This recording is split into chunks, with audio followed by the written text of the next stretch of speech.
When Robert Lowy wrote about the Crow Indians in 1954 and he tried to explain the Tobacco Society, and he had no idea what the Tobacco Society was, and probably the biggest reason is because he didn't speak Crow.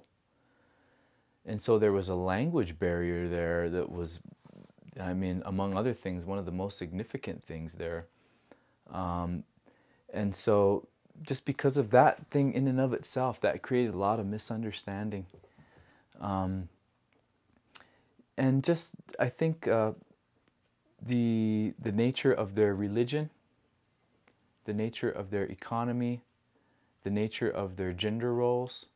So many of these things were misunderstood. A classic misunderstanding is that and the Indian women were subservient to Indian men, and that the white traders came in and they saw these women setting up these teepees.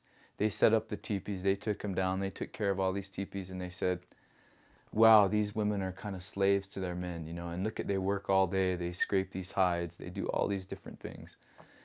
And that was the kind of the notion. But they failed to mention that many of these societies are actually matrilineal.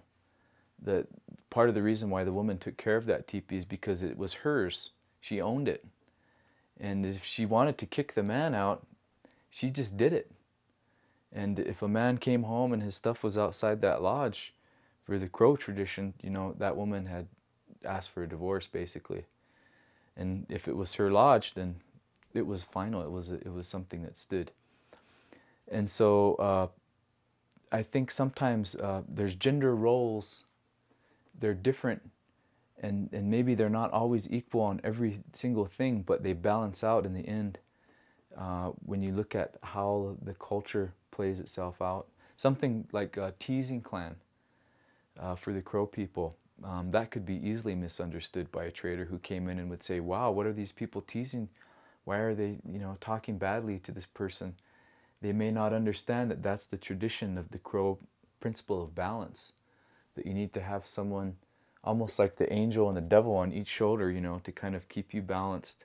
That's the teasing clan, and then your mother's clan who kind of, you know, praises you and lifts you up.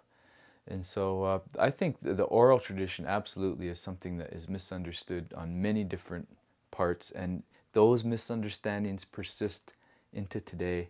One thing that is interesting to me um, is the diversity of the tribes.